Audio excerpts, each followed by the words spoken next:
I can't even remember off the top of my head how many of those would have happened. So when General Mkhwanazi says there is a person in your office who's feeding him with information, will that person not be acting in a rogue manner? Because in terms of line of reporting and duty, there's no any other channel that says there could be a person in your office who reports to provincial commissioner. You are correct. Say, you are correct. Now, when a person reports, like he said, someone from your office reports to him, and he knows, that's how he knows these things. Will that person not acting in a rogue manner? Correct, they are. Meaning there is a rogue in your office? If that is how you frame it, yes.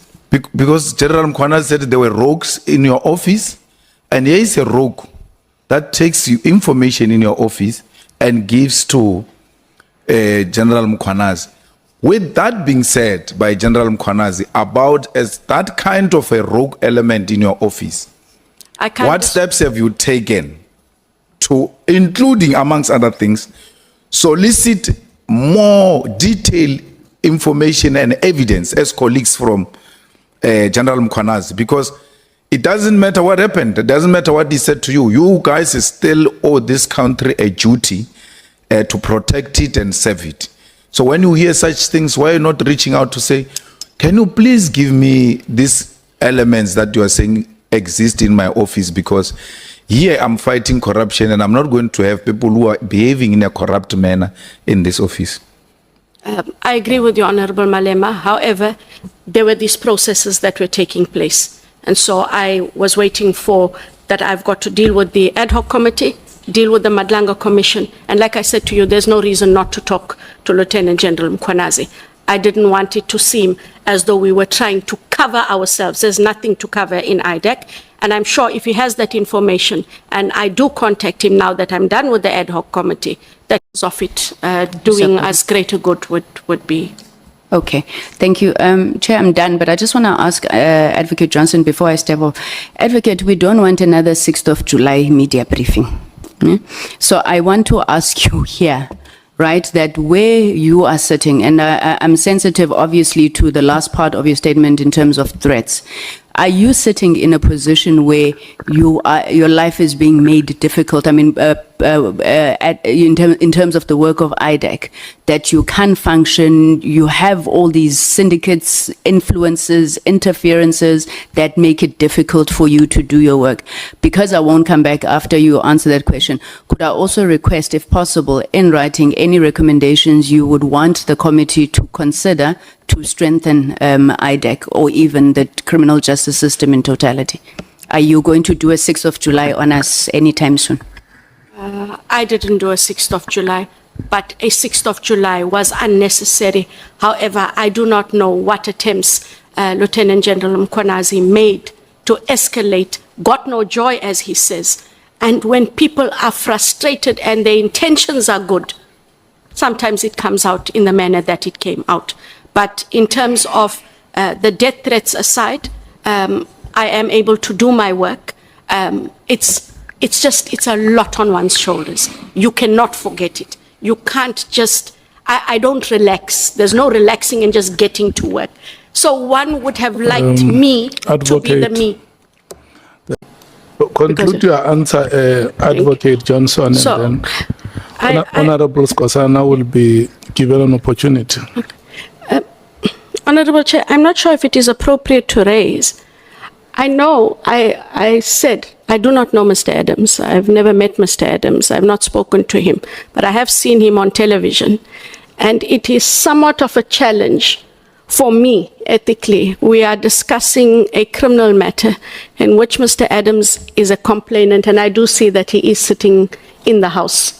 What can happen later during a criminal trial, accused are allowed to say that their matter was unduly influenced by his presence. I'm merely raising it and for the Chair and House to decide how you deal with it. You don't know him, but you see him.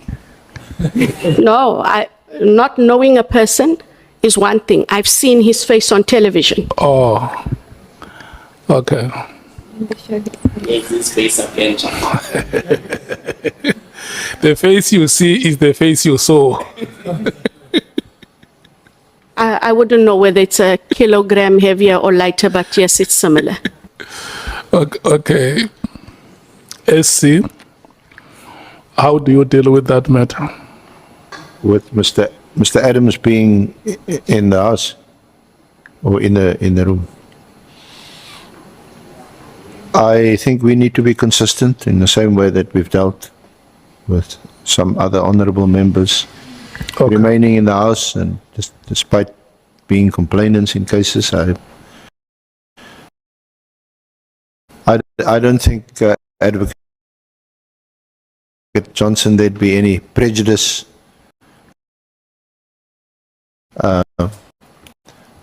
Perhaps, I don't know, maybe getting a fright that you're seeing him here today. But apart from that, there's no prejudice to the case. He is a complainant in a matter. To be clear, Honorable Chair, I didn't talk of prejudice to the state's case.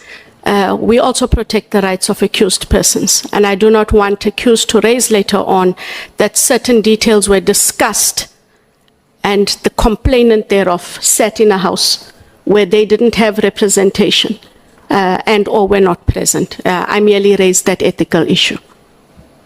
Well, you can go outside now, Ms. Johnson, and look at it on TV. It's going to make any difference. You can take Honorable Connor Barnett with you.